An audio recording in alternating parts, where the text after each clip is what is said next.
Good evening, students. Today we have to discuss isomerism in coordination compounds. Coordination compounds in the naming we already discussed. There are examples of examples text work out homework പഠിക്കണം. അപ്പം നമുക്കിന്ന് ഐസോമെറിസമാണ് പഠിക്കേണ്ടത്. Isomers എന്ന് പറയുന്നത് തന്നെ നമുക്കറിയാം ഏത് group of അല്ലെങ്കിൽ കാറ്റഗറിയാണ് നമ്മൾ ഐസോമേഴ്സ് എന്ന് പറയുന്നത്. ഐസോമെറിസം എന്ന് പറയുന്നത് അതിൻ്റെ സ്ട്രക്ചറിലുള്ള ഒന്നുകിൽ അതിൻ്റെ സ്ട്രക്ചറിലുള്ള ഡിഫറൻസ് അല്ലെങ്കിൽ അതിൻ്റെ സ്പേഷ്യൽ അറേഞ്ച്മെൻറ്റിലുള്ള ഡിഫറൻസ് കൊണ്ടുവരുന്ന രണ്ട് ഡിഫറെൻറ്റ് സ്ട്രക്ചേഴ്സാണ് having the same molecular formula. We can define the isomers are those compounds having same molecular formula but different structural or spatial arrangements. അപ്പോൾ സെയിം അത് ഏത് നമ്മൾ കോമ്പൗണ്ട്സിലാണോ നമ്മൾ ഐസോമേഴ്സിനെ കാണുന്നത്, സിമിലർലി നമുക്ക് കോർഡിനേഷൻ കോംപ്ലക്സസിലും ഐസോമേഴ്സ് എന്ന് പറയുന്ന ഒരു വിഭാഗത്തെ നമുക്ക് കാണാൻ കഴിയും. അതിൽ രണ്ട് ടൈപ്പ് ഉണ്ട്. ഒന്നെന്ന് പറയുന്നത് സ്ട്രക്ചറൽ ഐസോമറിസമാണ്. ഡിഫറൻസ് ഇൻ സ്ട്രക്ചറൽ അറേഞ്ച്മെൻറ്റിലുണ്ടാകുന്ന ഡിഫറൻസ് കൊണ്ടുവരുന്ന ഐസോമറിസമാണ്. Other one is stereo isomerism.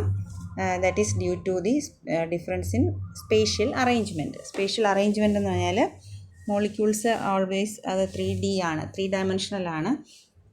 അപ്പോൾ അതിന് സ്പേസിൽ ഒരു അറേഞ്ച്മെൻറ്റ് ഉണ്ടാവും. അതിന് സ്പേസിൽ ഓറിയൻറ്റ് ചെയ്യാൻ ബോണ്ട്സ് നമ്മൾ വളരെ ഫ്രീ ആയിട്ട് ഡിഫറെൻറ്റ് ഡയറക്ഷൻസിൽ ഓറിയൻറ്റ് ചെയ്യാൻ പറ്റും. ഒരേ മോളിക്കുലാർ ഫോർമുലയുള്ള കോമ്പൗണ്ട്സിന് ഡിഫറെൻറ്റ് സ്പേഷ്യൽ അറേഞ്ച്മെൻറ്റ്സ് പോസിബിൾ ആയിരിക്കുന്ന സാഹചര്യത്തിൽ മാത്രം നമുക്കവിടെ സ്റ്റീരിയോ ഐസോമേഴ്സ് എന്ന് നമുക്കതിനെ റെഫർ ചെയ്യാൻ പറ്റും. സ്ട്രക്ചറൽ ഐസോമറിസമാണ് നമ്മൾ ആദ്യം ഡിസ്കസ് ചെയ്യാൻ പോകുന്നത്. അപ്പോൾ സ്ട്രക്ചറൽ ഐസോമറിസം കോർഡിനേഷൻ കോമ്പൗണ്ട്സിൽ ഡിഫറെൻറ്റ് ടൈപ്സ് ഉണ്ട്. അപ്പോൾ അതിൽ നമുക്ക് ആദ്യത്തെ കാറ്റഗറി നോക്കാം. സ്ട്രക്ചറൽ ഐസോമേഴ്സിലെ ഫസ്റ്റ് കാറ്റഗറിയാണ് അയോണൈസേഷൻ ഐസോമറിസം. അപ്പോൾ അയോണൈസേഷൻ എന്ന് പറയുമ്പോൾ by the name itself it indicates it is due to the exchange of ions between the coordination sphere of the metal ion and ions outside the sphere. അപ്പോൾ ഇതിനകത്ത് നമ്മൾ coordination സ്ഫിയറും coordination നമ്പറും ഒക്കെ പറഞ്ഞിരുന്നല്ലോ. അപ്പോൾ അതുപോലെ അതിൽ നമുക്ക് രണ്ട് എക്സാമ്പിൾസ് അവിടെ കൊടുത്തിട്ടുണ്ട്. അതിൽ പെൻഡാ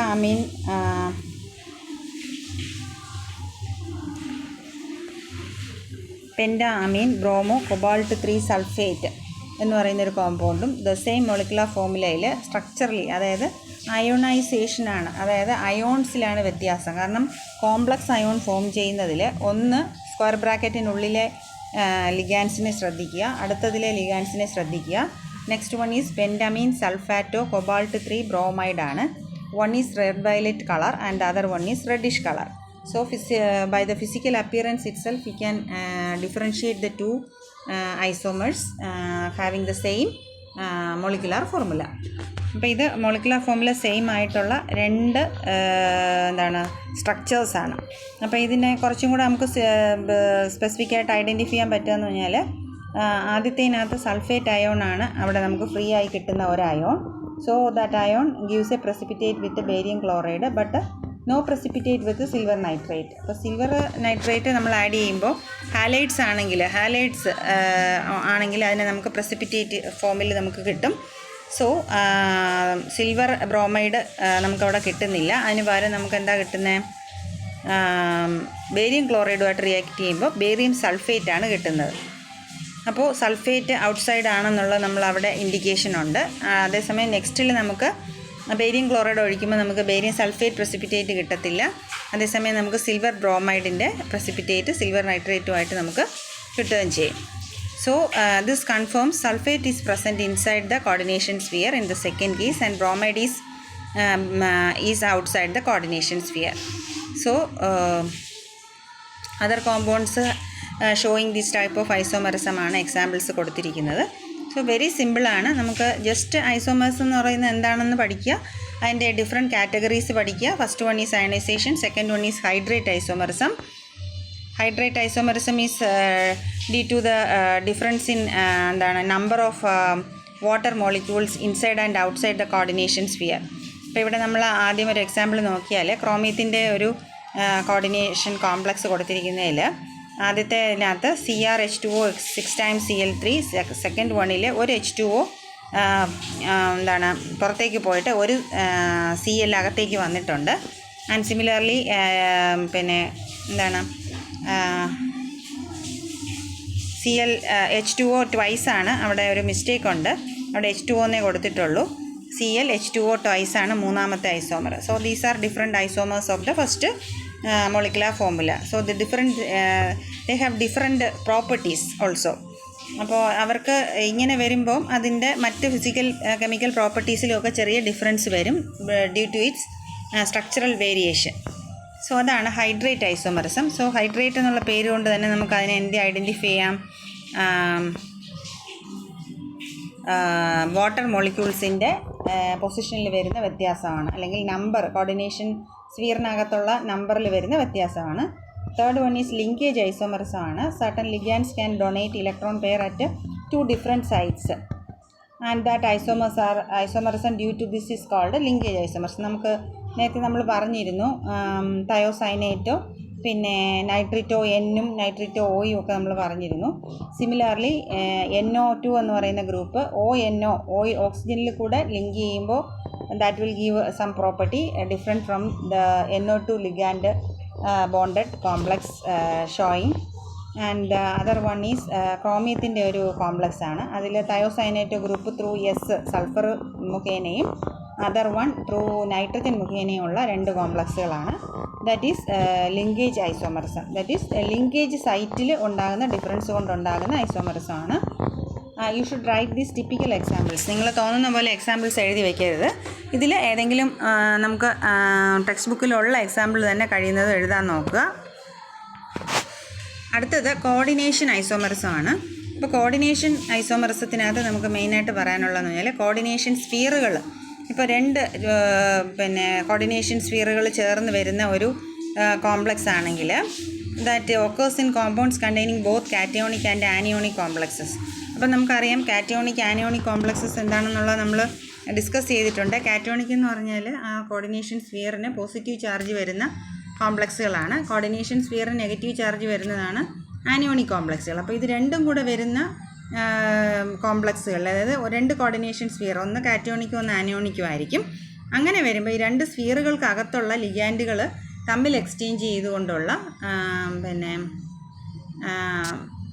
എന്താണ് ഐസോമേഴ്സിനെയാണ് നമ്മൾ കോർഡിനേഷൻ ഐസോമറിസം എന്ന് പറയുന്നത്. അപ്പോൾ ഇവിടെ CONH3 6 times CN6 ആണ്.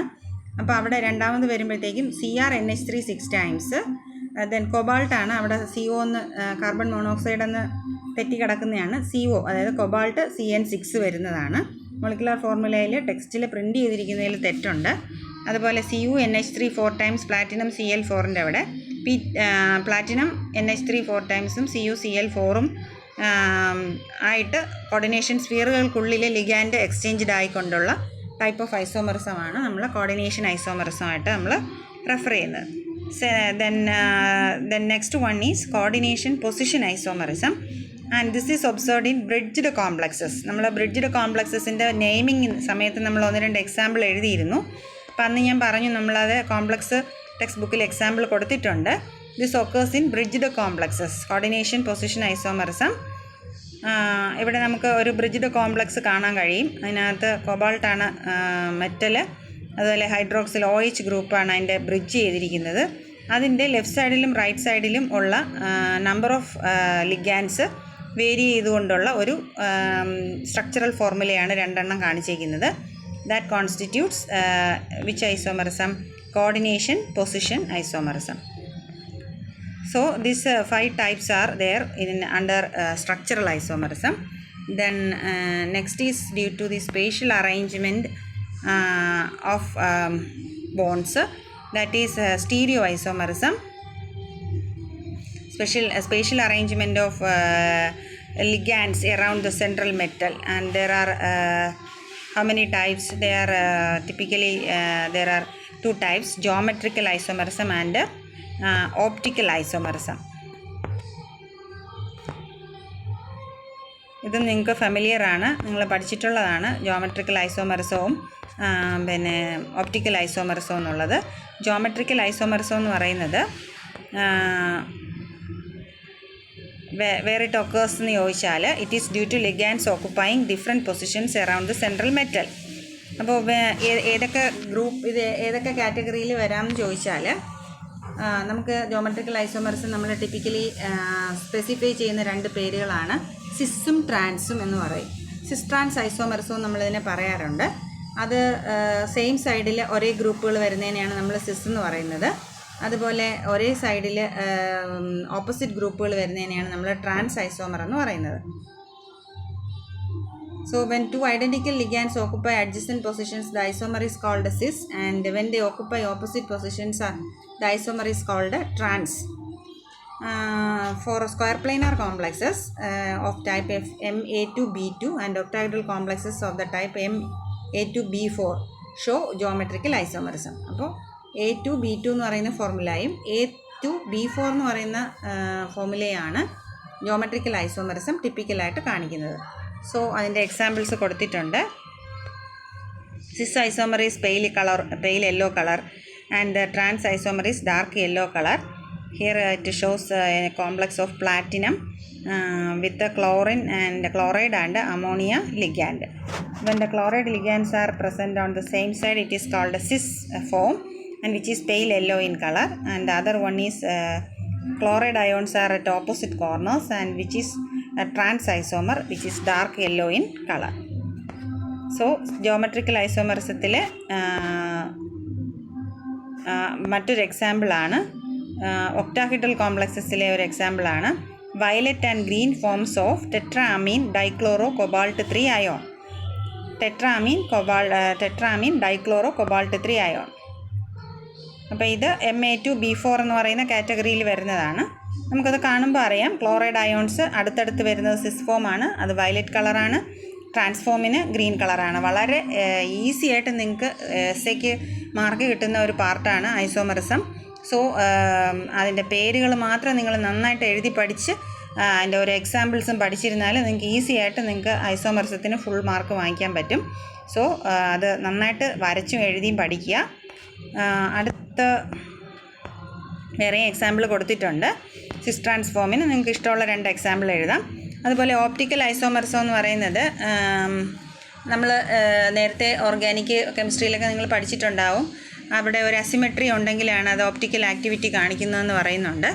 സോ ഓപ്റ്റിക്കൽ ആക്ടിവിറ്റി എന്ന് പറഞ്ഞാൽ ആക്ച്വലി നമുക്കറിയാം ഓപ്റ്റിക്കൽ എന്ന് പറയുമ്പോൾ ലൈറ്റുമായി റിലേറ്റഡ് ആണ്. നമ്മുടെ പ്ലെയിൻ പോളറൈസ്ഡ് ലൈറ്റിനെ ഏതെങ്കിലും ഒരു സൈഡിലേക്ക് ഈ സബ്സ്റ്റൻസിലൂടെ കടന്നു പോകുമ്പോൾ, ആ മോളിക്യൂളിലൂടെ കടന്നു പോകുമ്പോൾ ആ പ്ലെയിൻ പോളറൈസ്ഡ് ലൈറ്റിനെ അതിനെ റൊട്ടേറ്റ് ചെയ്യാനുള്ളൊരു കഴിവുണ്ട്. ഒന്നുകിൽ റൈറ്റിലോട്ടോ ലെഫ്റ്റിലോട്ടോ. അതിനെയാണ് നമ്മൾ ഓപ്റ്റിക്കൽ ആക്ടിവിറ്റി എന്ന് പറയുന്നത്. അതായത് optical activity is related to something related to ലൈറ്റിൻ്റെ പ്രോപ്പർട്ടിയുമായി ബന്ധപ്പെട്ട് വരുന്നതാണ്. സോ എല്ലാ സബ്സ്റ്റൻസസും അത് കാണിക്കാറില്ല.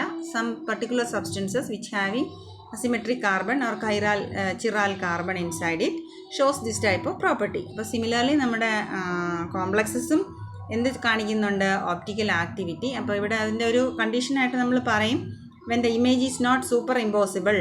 അതായത് നമുക്കിപ്പോൾ എ എന്ന് പറയുന്ന ലെറ്ററിൻ്റെ മേളിൽ നമ്മൾ എ എടുത്തിട്ട് അതിൻ്റെ മിറർ ഇമേജ് വരച്ച് കഴിഞ്ഞിട്ട് നമ്മൾ ഈ എ എടുത്ത് മറ്റ് ഇമേജ് എയുടെ മേളിലേക്ക് വെച്ച് കഴിഞ്ഞാൽ ഇറ്റ് ഈസ് സൂപ്പർ ഇമ്പോസിബിൾ. അത് but if we take the image of letter പിയെ നമ്മൾ ഇമേജ് വരച്ച് കഴിഞ്ഞാൽ നമുക്ക് നേരെ തിരിച്ചായിരിക്കും നമ്മൾ ഇമേജിൽ പി കിട്ടുക.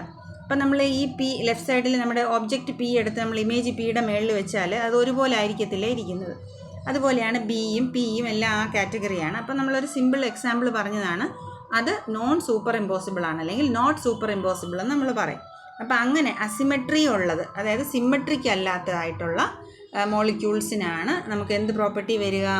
ഈ തരത്തിലുള്ള ഓപ്റ്റിക്കൽ ആക്ടിവിറ്റി വരിക. So octahedral complexes of the type COEN thrice, അതായത് എത്തിലിൻ ഡയമീൻ എന്ന് പറയുന്ന ബൈഡൻറ്റേറ്റ് ലിഗാൻഡിൻ്റെ കോംപ്ലക്സുകളാണ്. ഈ ടൈപ്പുകളെല്ലാം എന്ത് കാണിക്കുന്നുണ്ട്? ഓപ്റ്റിക്കൽ ഐസോമെറിസം കാണിക്കുന്നുണ്ട്.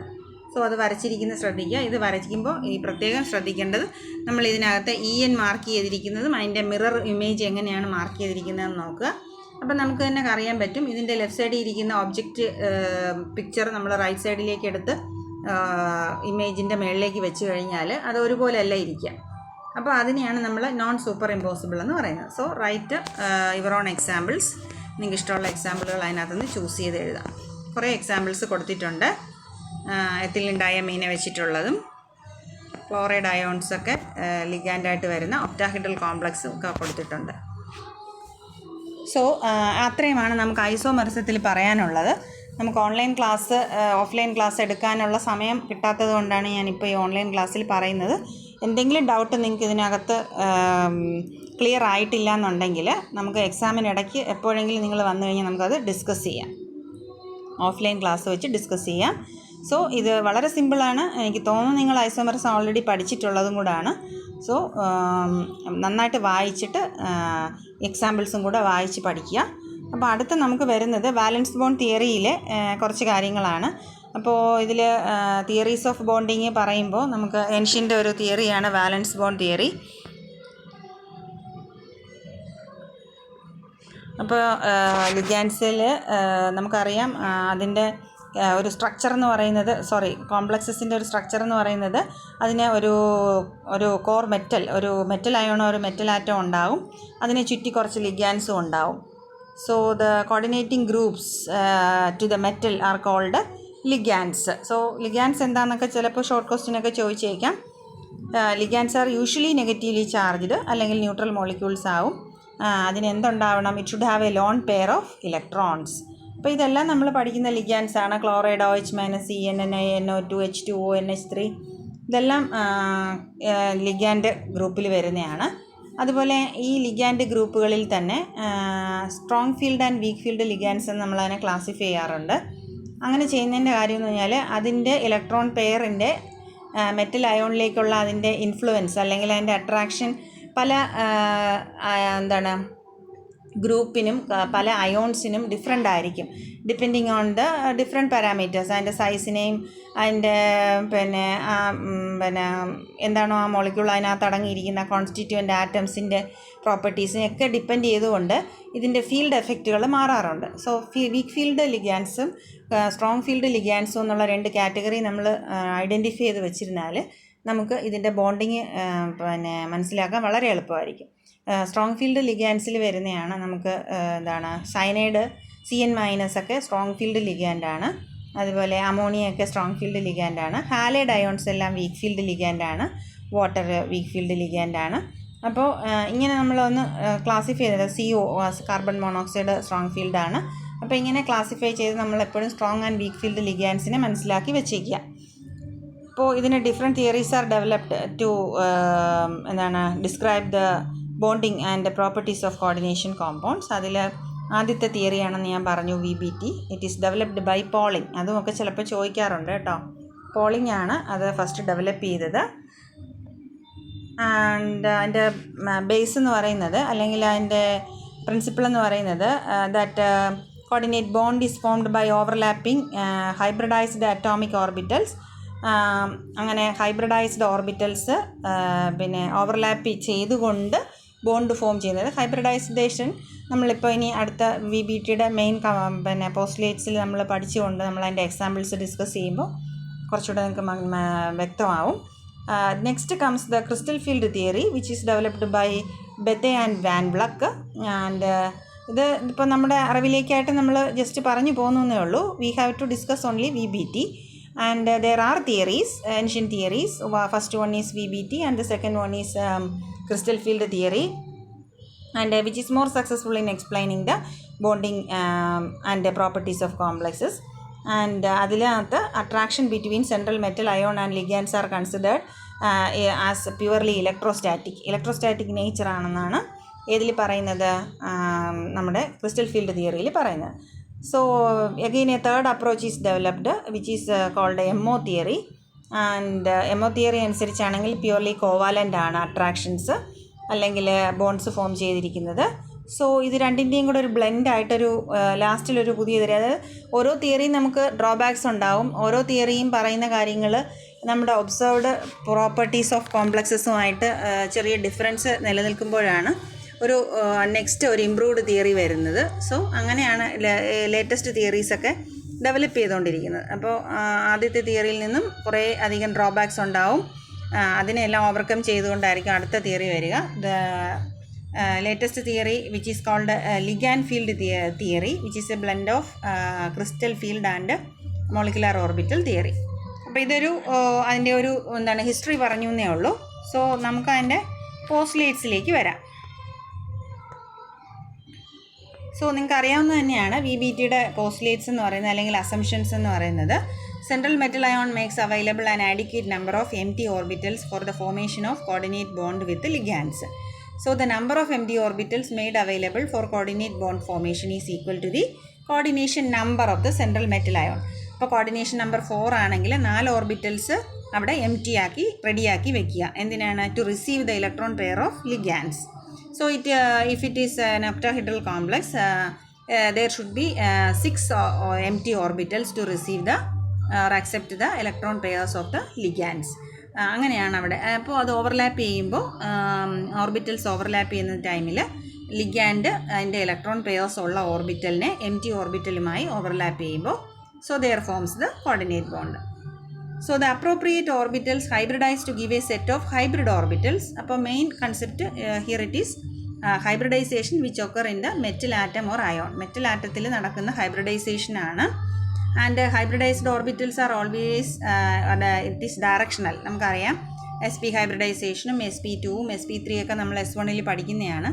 So that after hybridization that if it is SP, the two bonds are the two orbitals are എന്താണ് linear ഷേപ്പിലാണ് 180 ഡിഗ്രിയിലാണ് അത് അലൈൻ ചെയ്തിരിക്കുന്നത്.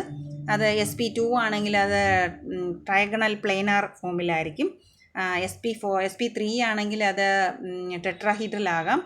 അപ്പോൾ അങ്ങനെ നമുക്ക് ഡയറക്ഷണൽ ബോണ്ടിങ് ആണ് ഹൈബ്രിഡൈസ്ഡ് ഓർബിറ്റൽസ് തരുന്നത്. അല്ലെങ്കിൽ ദേ ആർ ഡയറക്ഷണൽ. ആ ഓർബിറ്റൽസ് ഡയറക്റ്റ് ചെയ്താണോ അല്ലെങ്കിൽ ഓറിയൻറ്റ് ചെയ്താണ് ഇരിക്കുന്നത് ഓരോ ഡയറക്ഷനിലേക്ക്. സോ അതും അതിൻ്റെ ഒരു കീ പോയിൻ്റാണ്. സോ അതുപോലെ തന്നെ ഡി ഓർബിറ്റൽസ് അതിനകത്ത് വരുന്നത് നമുക്കറിയാം ട്രാൻസിഷൻ മെറ്റലാണ്. മിക്കവാറും മെറ്റൽസാണ് കോംപ്ലക്സസ് ഫോം ചെയ്യുന്നത്. അപ്പോൾ അവിടെ D orbitals are there. D ഓർബിറ്റൽസിലാണ് അവിടെ ഇലക്ട്രോൺ ഫില്ലിംഗ് നടക്കുന്നത്. അപ്പോൾ ഈ ഡി ഓർബിറ്റൽസ് തന്നെ അകത്ത് ഇന്നർ ഡി ഓർബിറ്റലിലാണ് ഫില്ലിംഗ് നടക്കുന്നതെങ്കിൽ outer D orbitals are also there. So in bonding or hybridization this inner or outer D orbitals may take part. ഇതിൽ ചിലപ്പോൾ ഇതിനകത്തെ ഇന്നർ ആയിരിക്കും വരുന്നത്. ഇന്നർ വരികയാണെങ്കിൽ നമ്മൾ N-1 ഓർബിറ്റൽസ് ആയിരിക്കും അതിനകത്ത് വരിക. ഔട്ടർ ആണെങ്കിൽ നമ്മുടെ ലാസ്റ്റ് വാലൻസ് ഷെല്ലിൽ ഡി ഓർബിറ്റലായിരിക്കും വരിക.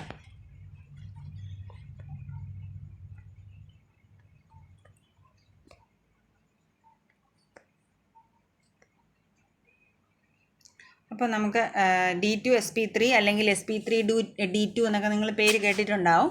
സോ ഇന്നർ ഡി ഓർബിറ്റിലാണ് അതിനകത്ത് വരുന്നതെങ്കിൽ നമ്മൾ അതിനെ D2 SP3 എന്ന് പറയും. D2 ആദ്യം എഴുതും, അല്ലെങ്കിൽ രണ്ടാമത് നമ്മൾ SP3 D2 എന്ന് അതിനെ നമ്മൾ ഹൈബ്രിഡൈസേഷൻ മെൻഷൻ ചെയ്യുമ്പോൾ അങ്ങനെയായിരിക്കും നമ്മളതിനെ മെൻഷൻ ചെയ്യുക. So each ligand has at least one orbital containing a lone pair of electrons. That is another condition. And the empty hybrid orbitals of metal ion overlap with the completely filled orbitals of the ligand to form the ligand metal coordinate bond. That also we have said earlier. Then the non-bonding metal electrons present in the inner orbitals do not take part in the chemical bonding. Non-bonding ആയിട്ടുള്ള metal electrons ഇതിനകത്ത് വരുന്നതേ ഇല്ല. So if the complex contains unpaired electrons, the complex is paramagnetic. അതൊക്കെ നമുക്കറിയാം. Unpaired electrons വരുമ്പോൾ അതിന് നെറ്റൊരു അതിൻ്റെ സ്പിൻ വാല്യൂ ഉണ്ടാവും. Electrons are always spinning. അതിന് ഒരു പോസിറ്റീവ് ആൻഡ് നെഗറ്റീവ് സ്പിന്നിങ് ഉണ്ട്. അതിന് ക്ലോക്ക് വൈസ് സ്പിന്നിങ്ങും ആൻറ്റി ക്ലോക്ക് വൈസും ഉണ്ട്. സോ ഒരു പെയർഡ് സിറ്റുവേഷനിൽ എപ്പോഴും ക്ലോക്ക് വൈസ് സ്പിന്നിങ് കൊണ്ടുണ്ടാകുന്ന magnetism is cancelled by the anti clock vice spinning. അപ്പോൾ പെയർഡ് അല്ലാതിരിക്കുന്ന കണ്ടീഷനിൽ അതിനൊരു നെറ്റ് സ്പിൻ വാല്യൂ അല്ലെങ്കിൽ നെറ്റ് മാഗ്നറ്റിക് മൊമെൻ്റ് ഉണ്ടാവും. That will result in the magnetism or magnetic behavior of the complex. So the complexes having unpaired electrons is paramagnetic in nature. Otherwise it is paired. The complex is diamagnetic. Diamagnetic എന്ന് പറഞ്ഞാൽ അത് magnet അല്ല, അത് magnetic behaviour അതിന് ഇല്ല എന്നാണ് meaning. So again നമ്മൾ strong field പറഞ്ഞ പോലെ under the influence of A strong ligand the electrons can be forced two pair up against the Hund's rule of maximum multiplicity. That is also A very important postulate of വാലൻസ് bond theory. അപ്പോൾ ഇത് വെച്ചിട്ട് നമ്മൾ കുറച്ച് എക്സാമ്പിൾസാണ് ഇവിടെ പറയുന്നത്. വളരെ സിമ്പിളായിട്ട് നമുക്കിത് മനസ്സിലാക്കി പോകാം. ഇവിടെ ഇപ്പോൾ 6 കോർഡിനേറ്റ് കോംപ്ലക്സ്, അതായത് ഒക്ടാഹൈഡ്രൽ കോംപ്ലക്സുകളിലെ ഒരു മെറ്റൽ എടുത്തിട്ടാണ് നമ്മൾ പറയുന്നത്. അപ്പോൾ അതിനകത്ത് നമുക്ക് 3D സീരീസിലും 4D സീരീസിലും ഒക്കെ നമുക്ക് ട്രാൻസിഷൻ മെറ്റൽസ് ഉണ്ട്. 3D സീരീസിലാണെങ്കിൽ നമ്മൾ 3Dയിലായിരിക്കും അവിടെ സ്റ്റാർട്ട് ചെയ്യുന്നത്. അപ്പോൾ 21 ആണെങ്കിൽ അതിൻ്റെ 21 അറ്റോമിക് നമ്പർ വരുമ്പോൾ നമുക്ക് 3D 1 ആയിരിക്കും. അതുപോലെ നമുക്ക് അറ്റോമിക് നമ്പർ വെച്ചിട്ട് നമുക്ക് അതിൻ്റെ D കോൺഫിഗറേഷൻ വേഗത്തിൽ എഴുതി നമുക്ക് ബോണ്ടിങ്ങിലേക്ക് പോകാൻ കഴിയും. സോ അറ്റോമിക് നമ്പർ നമുക്ക് കുറച്ച് ട്രാൻസിഷൻ മെറ്റൽസ്, അതായത് cobalt, chromium, iron, manganese, nickel, cobalt, platinum, ഇങ്ങനെ കുറച്ച് മെറ്റൽസിൻ്റെയൊക്കെ നമുക്ക് അറ്റോമിക് നമ്പർ അറിയാമെങ്കിൽ നമുക്കതിൻ്റെ ബോണ്ടിങ് BBT വെച്ചിട്ടുള്ള എക്സ്പ്ലനേഷൻ നമുക്ക് ഈസി ആയിട്ട് എഴുതാൻ പറ്റും. അപ്പോൾ ഇവിടെ നിങ്ങൾക്ക് തന്നിരിക്കുന്ന എല്ലാം ഒന്നുകിൽ കൊബാൾട്ടിൻ്റെയോ അല്ലെങ്കിൽ ക്രോമിയത്തിൻ്റെയോ അല്ലെങ്കിൽ അയണിൻ്റെയോ ഒക്കെ കോംപ്ലക്സുകളാണ്. സോ മിനിമം അത്രയും കോംപ്ലക്സ്, അത്രയും ആറ്റത്തിൻ്റെയെങ്കിലും അത്രയും എലമെൻസിൻ്റെയെങ്കിലും അറ്റോമിക് നമ്പറുകൾ നിങ്ങൾ മനസ്സിലാക്കിയിരിക്കുക. അപ്പോൾ കൊബാൾട്ടിൻ്റെ നമുക്കറിയാം 27 ആണ്. So it should have the configuration 3D7 4s2. 3D7 4s2 ആണ് കൊബാൾട്ടിൻ്റെ കോൺഫിഗറേഷൻ. അപ്പോൾ കൊബാൾട്ട് ആദ്യം നമ്മൾ കോംപ്ലക്സ് എടുത്ത് അതിനകത്തെ മെറ്റൽ ആറ്റത്തിൻ്റെ അറ്റോമിക് നമ്പർ എഴുതി ഇലക്ട്രോണിക് കോൺഫിഗറേഷൻ നമ്മൾ ഇതുപോലെ ബോക്സിൽ നമ്മൾ എന്ത് ചെയ്യും, എഴുതി നോക്കും. അപ്പോൾ ആദ്യം നമ്മൾ ആ ഒരു സ്റ്റെപ്പ് ഇതിലില്ല. ഇപ്പോൾ അടുത്തെന്ന് പറഞ്ഞാൽ നമ്മുടെ കോംപ്ലക്സിൽ സപ്പോസ് ഇറ്റ് ഈസ് ഹാവിങ് +3 ഓക്സിഡേഷൻസ്. നമ്മൾ ഓക്സിഡേഷൻ സ്റ്റേറ്റ് ആദ്യം നമ്മൾ ഐഡൻറ്റിഫൈ ചെയ്യണം. നമ്മൾ നേരത്തെയൊക്കെ പറഞ്ഞതുപോലെ കൊബാൾട്ടിന് +3 ആണ്, ക്രോമിയത്തിന് +4 ആണ്, ഇങ്ങനെയൊക്കെ നമ്മൾ കണ്ടുപിടിച്ചിട്ടുണ്ട്. അപ്പോൾ അതുപോലെ നമ്മളിതിനകത്തെ കണ്ടുപിടിച്ചതിന് ശേഷം ആ പർട്ടിക്കുലർ അയോണിൻ്റെ കോൺഫിഗറേഷൻ നമ്മൾ ഇതുപോലെ ബോക്സിനകത്ത് വരയ്ക്കണം. ഇപ്പോൾ നമ്മൾ 4s2 ആയിരുന്നു, 3D കൊബാൾട്ട് 3+ ആകുമ്പോൾ 3D7ലെ ഒരു ഇലക്ട്രോണും 4s2 കൂടെ ലോസ്റ്റായി. So 3D6 4s0 then 4p 4d are there. അപ്പോൾ ഇങ്ങനെ ഇരിക്കുകയാണ്. ഇതാണ് നമ്മുടെ സെൻട്രൽ മെറ്റൽ അയോൺ ബേസ് ഫോമിൽ ഇരിക്കുകയാണ്. ഇനി വരുന്ന ലിഗാൻഡിനെ ആശ്രയിച്ചാണ് ഇതിനകത്തെ കോംപ്ലക്സ് ഇന്നറാണോ ഔട്ടർ കോംപ്ലക്സ് ആണോ എന്നൊക്കെ നമുക്ക് തീരുമാനിക്കേണ്ടത്. സോ 6 ലിഗാൻഡ്സുമായിട്ട് അതിനൊരു കോർഡിനേറ്റ് കോംപ്ലക്സ് ഫോം ചെയ്യാൻ പറ്റും. സോ അതിന് മുന്നേ നമുക്ക് അടുത്ത ഇതിന് വരുന്ന ലിഗാൻഡ്,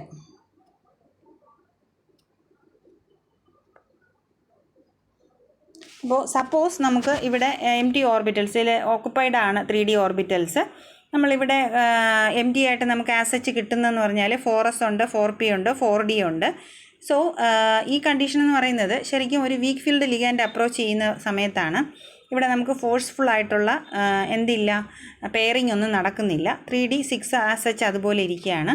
അങ്ങനെ വരുമ്പോൾ നമുക്കവിടെ ഓർബിറ്റൽസ് അവൈലബിൾ ഫോർ ഹൈബ്രിഡൈസേഷൻ എന്ന് പറയുന്നത് 1 4s 3 4p and 2 4d orbitals ആണ്. So we should name it as sp3d2 hybridization.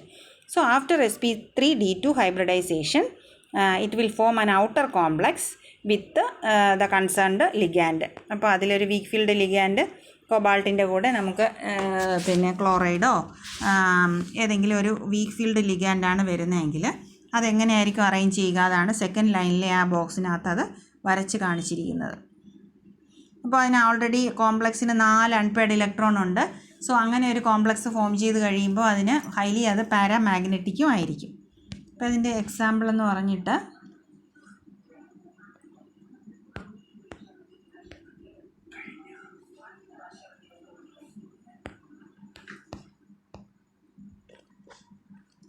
Suppose ഒരു സ്ട്രോങ് ഫീൽഡ് ലിഗാൻഡ് വരുന്നെങ്കിലുള്ള കേസാണ് ഇപ്പോൾ ഇവിടെ കാണിച്ചിരിക്കുന്നത്. അതായത് ആ 3D6 എന്ന് പറയുന്നത് 3 ഓർബിറ്റലിലേക്ക് അത് പാക്ഡായിട്ട് പെയർഡായിട്ട് മാറി ഒതുങ്ങിയിരിക്കുകയാണ്. ഒരു സ്ട്രോങ് ഫീൽഡ് ലിഗാൻഡ് വന്നു കഴിഞ്ഞാൽ ഇതിനെല്ലാം അത് ഫോഴ്സ് ചെയ്ത് എന്ത് ചെയ്യും, 3Dയിലിരിക്കുന്ന 6 ഇലക്ട്രോണിനെ അത് 3 ഓർബിറ്റലിലേക്ക് അങ്ങ് ഫോഴ്സ് ചെയ്ത് വയ്ക്കും. അങ്ങനെ വരുമ്പോൾ we will get 2 inner d orbitals for hybridisation. So we will get inner d orbital complexes. അങ്ങനെ വരുന്ന കോംപ്ലക്സസിൽ സ്ട്രോങ് ഫീൽഡ് ലിഗാൻഡ് ആയിരിക്കും വരിക. പക്ഷേ അവിടെ നമുക്ക് എന്തില്ല, അൺപെയർഡ് ഇലക്ട്രോൺസ് ഇല്ല. സോ അത് നമുക്ക് കിട്ടുന്നത് ഒരു ഡയാമാഗ്നറ്റിക് കോംപ്ലക്സ് ആയിരിക്കും. അപ്പോൾ ഇത് ഇത്രയേ ഉള്ളൂ മനസ്സിലാക്കാൻ, വളരെ സിമ്പിളായിട്ട്.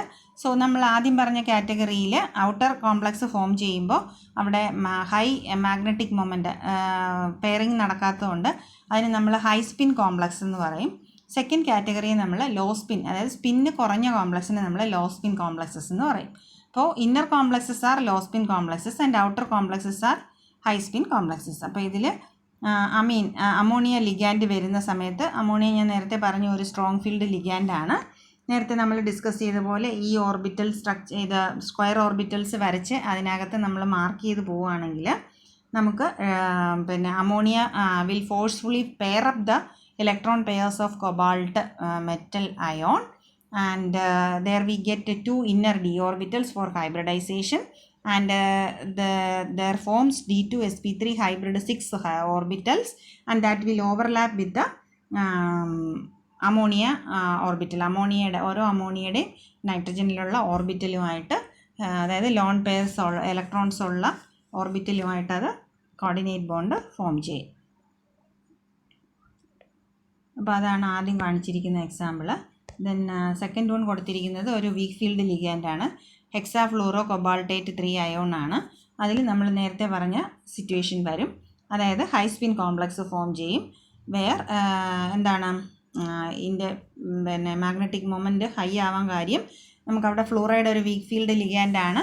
നേരത്തെ പോലെ തന്നെ കൊബാൾട്ടിന് 3d6 ഉണ്ടെങ്കിലും ആ ഇലക്ട്രോൺസിനെ പെയർ ചെയ്യിക്കാനുള്ള കപ്പാസിറ്റി നമ്മളെ വീക്ക് ഫീൽഡ് ആയിട്ടുള്ള ഫ്ലൂറൈഡ് അയോണിന് ഇല്ലാത്തത് കൊണ്ട് അത് അവിടെ തന്നെ റിട്ടൈൻ ചെയ്യുകയും ബാക്കിയുള്ള ഔട്ടർ ഓർബിറ്റൽസിനെ അത് ഹൈബ്രിഡൈസ്ഡ് ആക്കി അവിടേക്ക് അതിൻ്റെ ഓർബിറ്റൽസിനെ ഹൈബ്രിഡൈസ്ഡ് ആക്കുകയല്ല, മെറ്റൽ അയോൺസിൽ ആ ഓർബിറ്റൽസ് ആയിരിക്കും ഹൈബ്രിഡൈസേഷന് അവൈലബിൾ ആകുക.